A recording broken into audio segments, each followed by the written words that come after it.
याबद्दल आहे. ही खूप वर्षापूर्वीची गोष्ट आहे, ज्यामध्ये जंगलातले सगळे प्राणी मिळून मिसळून आणि खुशीने राहत होते. पण एक दिवस काय झालं, सिंह त्या जंगलात राहायला आला. बिचाऱ्या प्राण्यांना पकडून पकडून खायला लागला.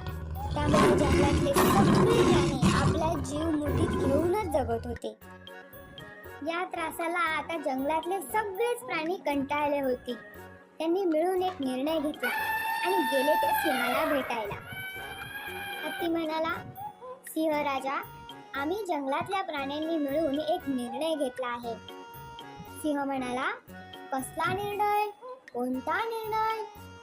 त्यावर एक माकड म्हणाले, आमच्यापैकी रोज एक प्राणी तुमची शिकार बनून येईल. त्यावर सिंह